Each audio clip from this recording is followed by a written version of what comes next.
The part is completely clean. Next we sand the part. For this I have solvent resistant gloves, my dust mask, and my safety glasses. Going over it, I'll be using a dual action sander. This is what I use, and I've got P500 grit on there. The P stands for a European code. P500 is equal to about 340 to 380 in American. And that's good for both previously painted parts and for plastic. What I want to do is sand out all these scratches. I've got air tool oil in here because you want to always put the air tool oil so you don't burn this up, because you always end up getting some moisture in the line unless you have a really good air system. And once I have this completely abraded, then we'll go from there. Let me put my equipment on.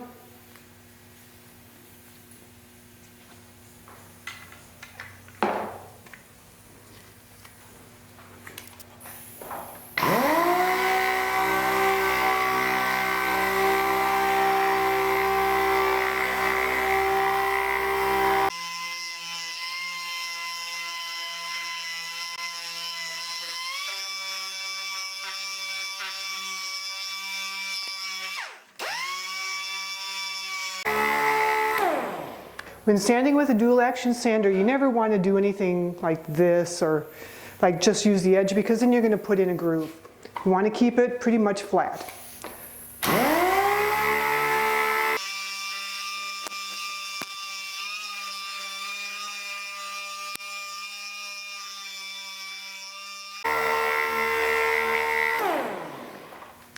You can start to see how smooth this and feel. You have nice smooth transitions from one substrate to another, in this case from the plastic. You can see a little bit of their primer into their top coat. Nice smooth transition. You just keep doing this until the entire part is smooth, including the areas that the DA won't get into. You want everything abraded because you need that sand scratch pattern for the next product to go on.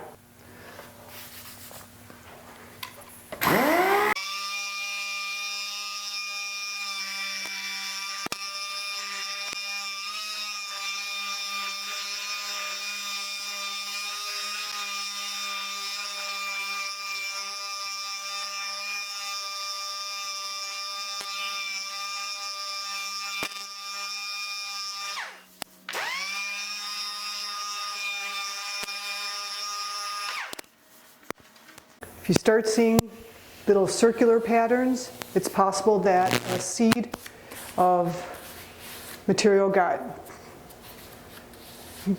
kind of grouped together, and you want to make sure you don't put any scratches in. If it just goes out, no problem. But if you keep seeing those happening, those little circles, then you'd want to take off the paper and grab a new sheet.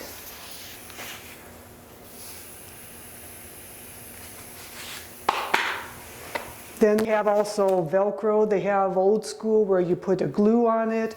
There's all sorts of different types of sandpaper. Just use the right one for your budget and your needs.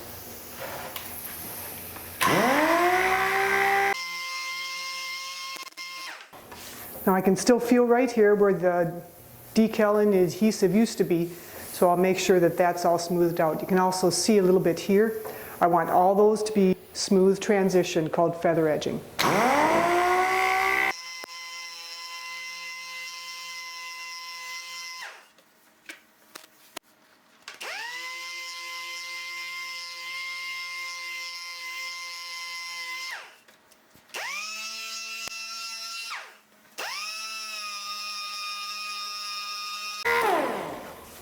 Coming up to one of these scratches.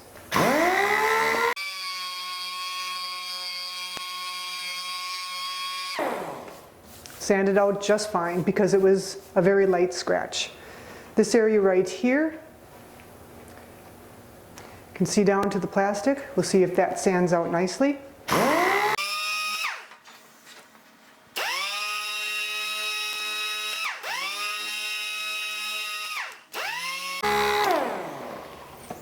Okay, so it feathered. I can still feel a little bit. So then it's a judgment call whether or not the next product is going to fill that or if I will need to use filler. Say it's something more like this part. This is pretty deep.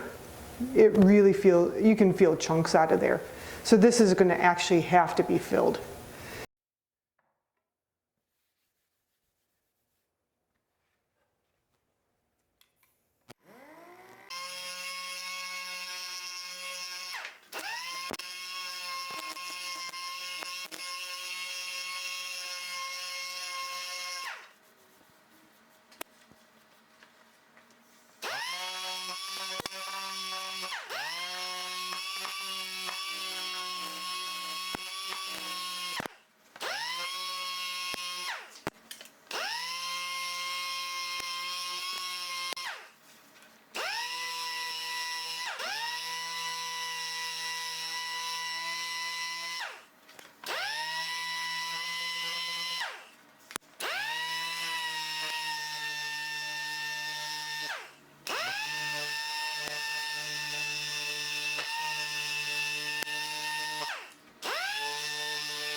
Okay, so that's basically all I can do with the dual action sander.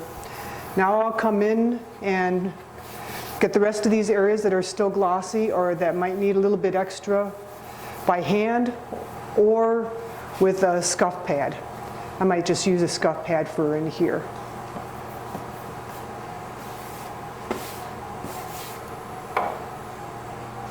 There are two types of scuff pads. I use the 3M's, either Scotch-Brite 7447, which is a red, or they're gray 7448. And they come in a larger size. They're 6 by 9 inches, but I like to cut them into smaller pieces because that'll give me more corners. And with the corners, I can really push them into the grooves that need to be scuffed. So how do you know which one to use? Well, the maroon is general purpose and the gray is light duty. The maroon is equal to about 320 grit sandpaper, and I use this overall when I'm going to top coat with like a filling product such as primer surfacer that I'll be wet sanding later. And then that way I know that I've got the best adhesion.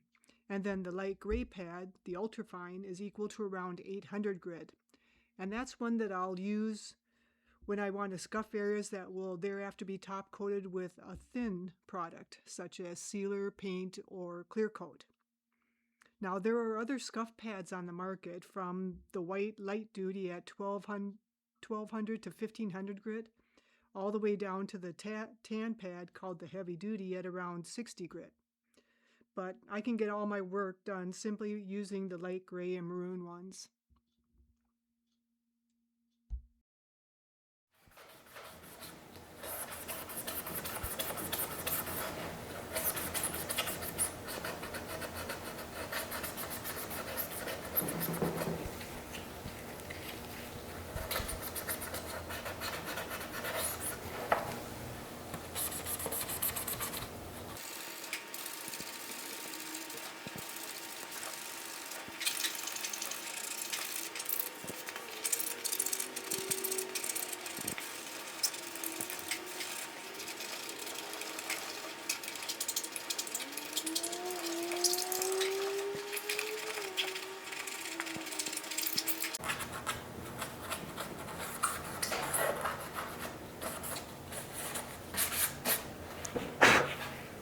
Now you can see that all the gloss has been knocked down.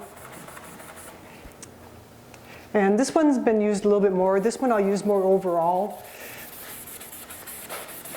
Where this one was fresher, so it had nice stiff edges so I could get it to work in there.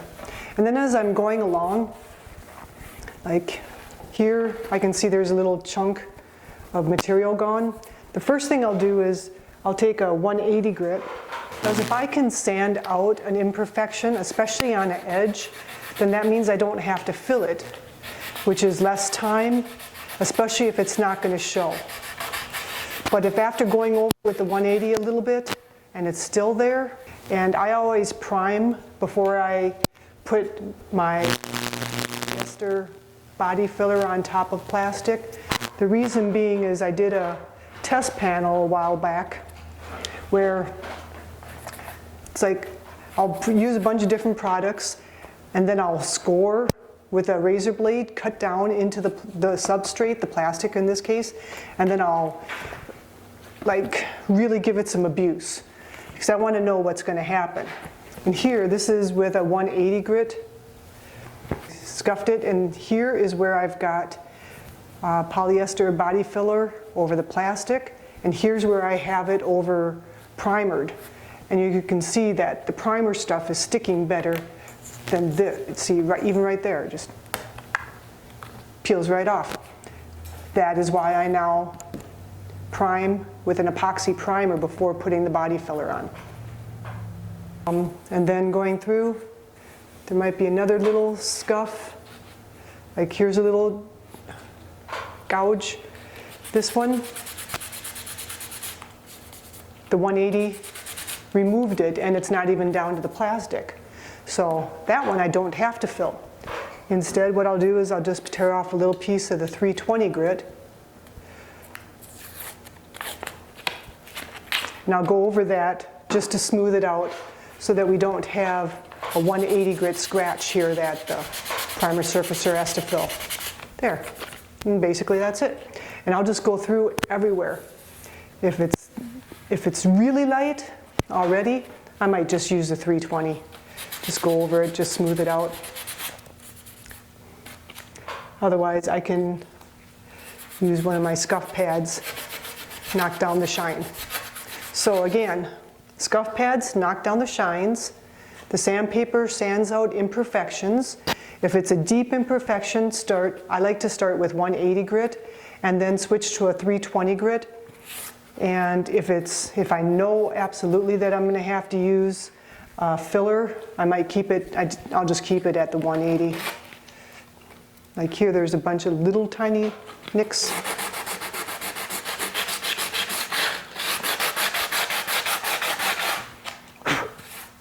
Gone. Cleared. And then scuff to remove any remaining gloss. So that's all there is to it. I've got the other pieces all ready to go.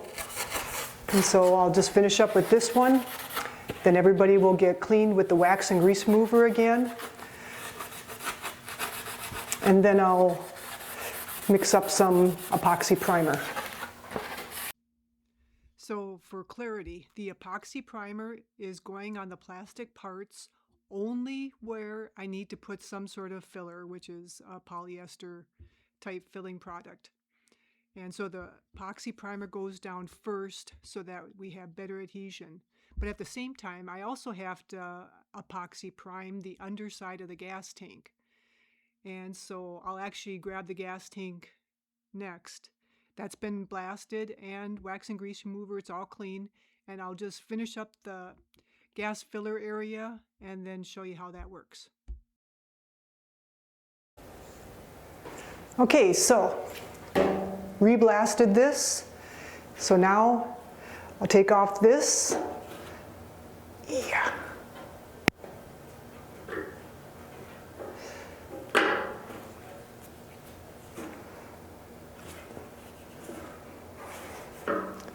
The dum-dum actually held pretty good, which is good, you know. We don't want to get that blasting material inside the tank.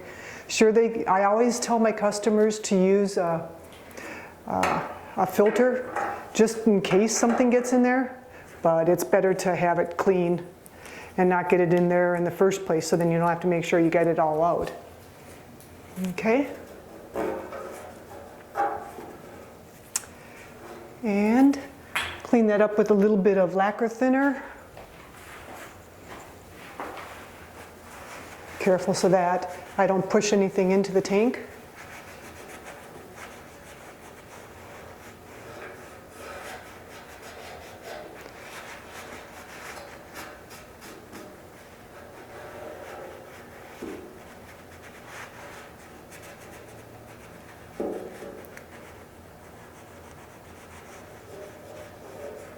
And the blasting got rid of the majority of the paint.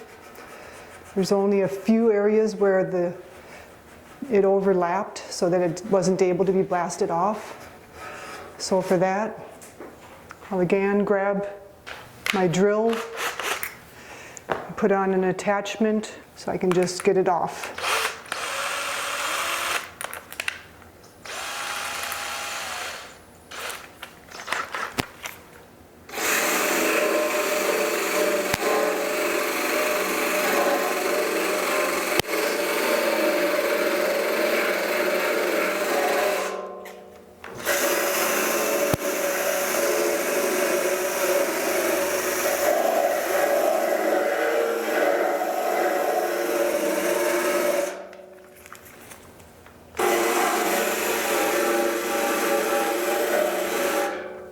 Okay, so all residue has been removed, and earlier we had taken all this rust off. If there's any rust that we see, if there's any rust we see now, just make sure that's all gone.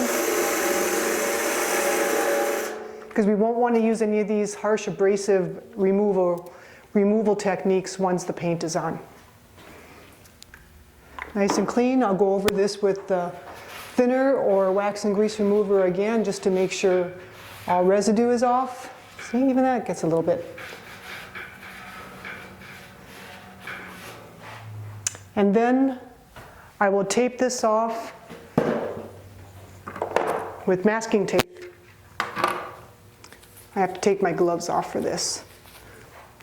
Okay, I like to use the 3M green 1/8 inch tape, and the purpose is when the gas cap is on here, you have the gas cap, and then there's going to be a seal, and the seal needs to fit into this area right here where the metal is, and you want that to be a really good seal because that's going to prevent any gas fumes from getting out or spilling.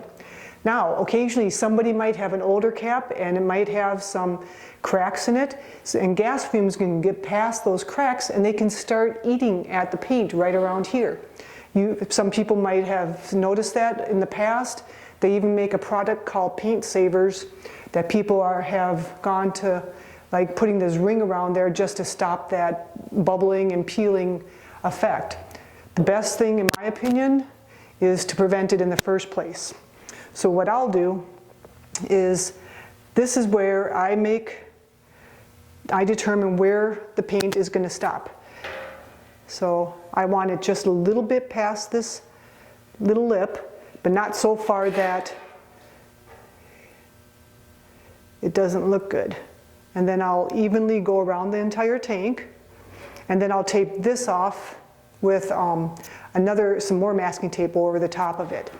Then, after everything's painted and it's removing this, there'll be a paint line right here. That's when I take a mixture of JB weld and mix it 1:1, and then I'll dilute a little bit with a little bit of thinner to make it a little bit more flowable, and I'll use a fine paintbrush, and I'll just put JB weld right at that edge where the paint stops and the metal starts, and then that way, should there ever be a crack in the gasket, it's not going to attack this fresh paint. And I'll show you that also when it comes time for that step. But right now, I'll just tape this off.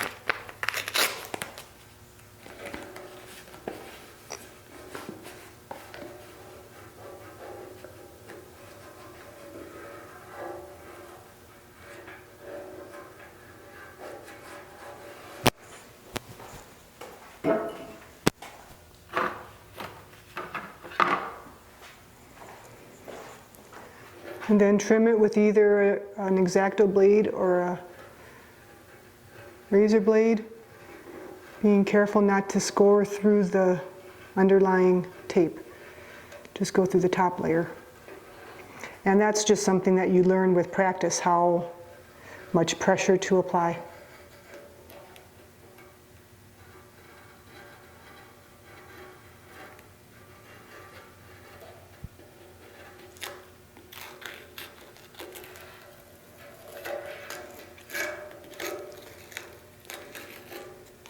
There we go. And now this is ready for primer, and I just have to tape off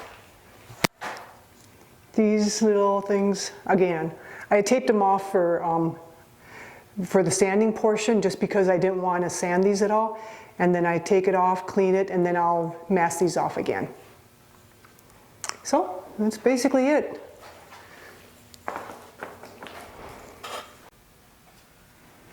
Okay, next, epoxy primer. I like to use DP90LF. LF just stands for lead free. DP90 was direct primer. 90 indicates the color, in this case black. And I mix it with an epoxy primer catalyst. I like 401. There's also 402, which doesn't require an induction time. I like being old school. I like things to take a little bit longer because then they're more durable, they're less brittle. That's just been what I've found in my world. The date on here right now today is January of 2019. That means the day that I opened this can was on June of 2018. Once opened, these have a 1-year shelf life. That means after a year, it's time to toss it. So buy what you need, what you can use within a year. This has more like a 5-year shelf life. I never worry about that because it's going to be gone in 5 years. But for this stuff, I always mark the date just to make sure that I don't use an old catalyst that doesn't work properly. And that information I just got from the guys at my paint jobber place. I'll just give this a light shake. Do you have to? I don't know. This I had on the shaker. I have a machine agitator that shook this for a good 15 minutes, and that's just to make sure I get all the solids off the bottom. So I'll open this up. I don't know if you've ever seen a can opener like this before. So, I know can opener, what's so special, but look at this side, it's got this. So when you're putting it back on, you hook this underneath the lip and you push down. Because what can happen is, say that I just take a good old hammer and pap, pap, pap, pap, pap, knock it down. Say there's a little bit of material right here. I hit that, it goes flying, it might land on a piece that I just painted.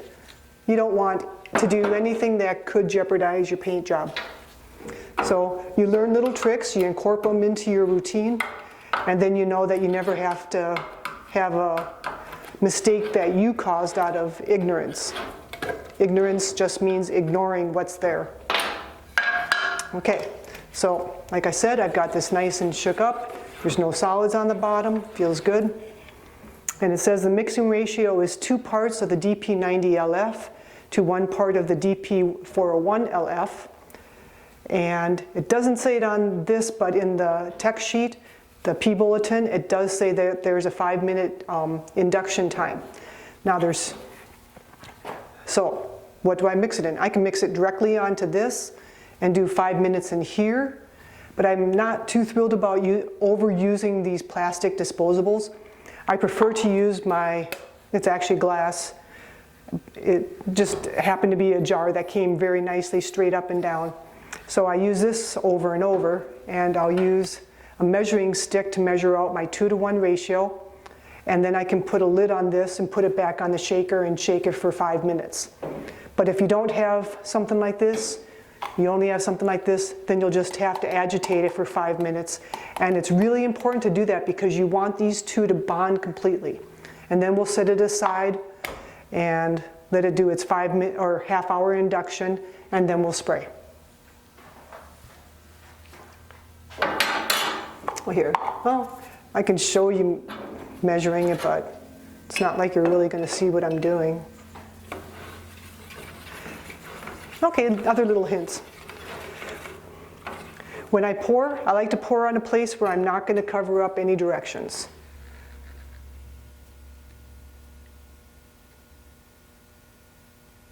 So, I went to the 2 mark there.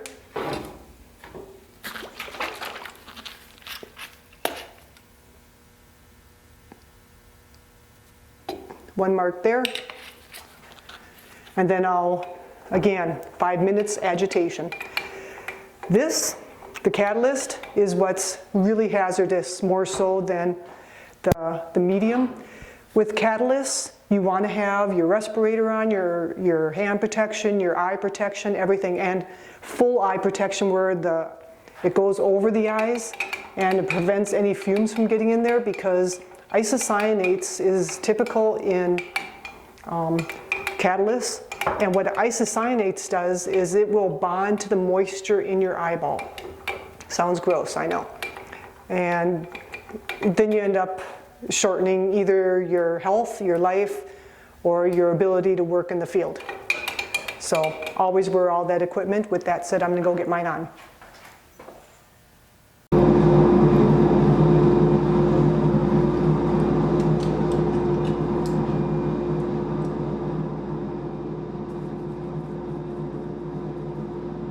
Okay, so got my paint suit on, all my protective equipment, and now I'm cleaning off my spray gun equipment one last time before I put the primer into the cup.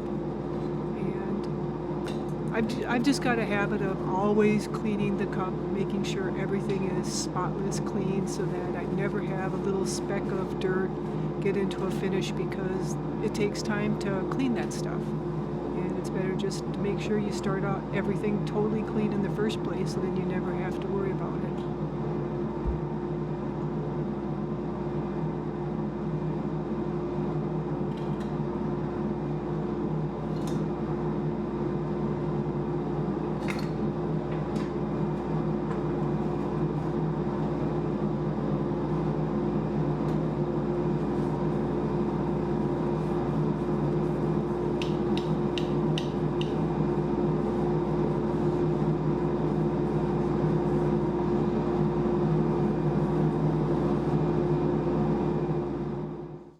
For those who are observant, right there I was looking at the paint cup for where I etched a mark indicating which side was the front.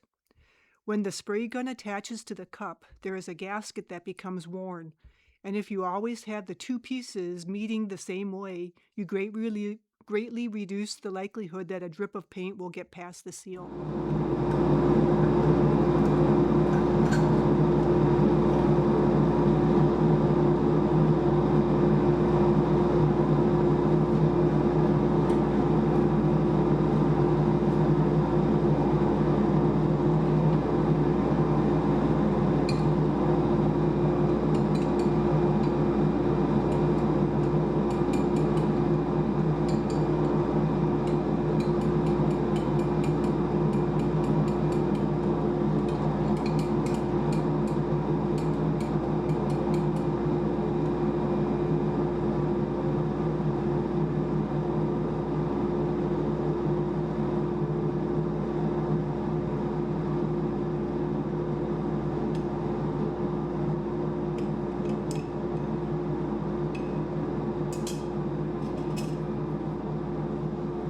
Okay, so here I'm showing you a bottle of DX103 Multi-Prep, and its purpose is to remove static electricity, because I've got all these plastic parts, and whenever you wipe on a plastic part, you create static electricity. And to alleviate that, you lightly spray some DX103 on the part, and then you do your final tack, and that'll really decrease the static and therefore less dust in the finish.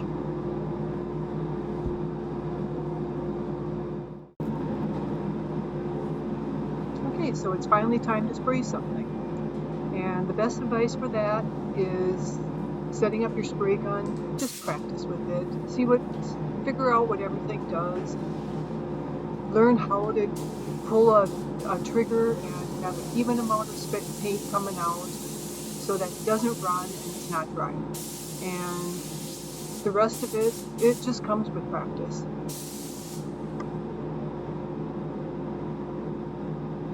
My first paint gun was a siphon-fed Binks number 7, which created this fog of overspray. So it was really nice when the HVLPs came on the market. The first one I had was a Madsen, and it was also gravity-fed.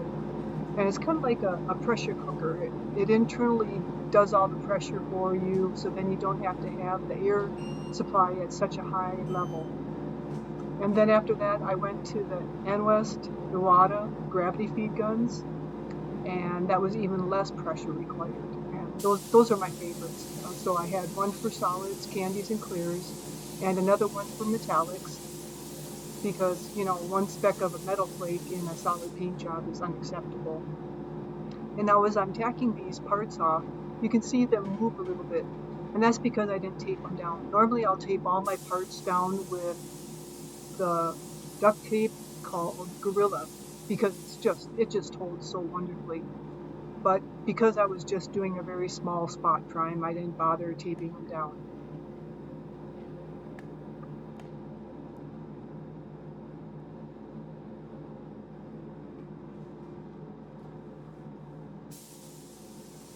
Now when I was spraying the plastic parts, I had the knob very, very thin, just only a little bit amount of material. But for the underside of the gas tank, I really opened it up and put it on rather heavily so that it has a really nice, good coating of primer to ensure that we never have any rust.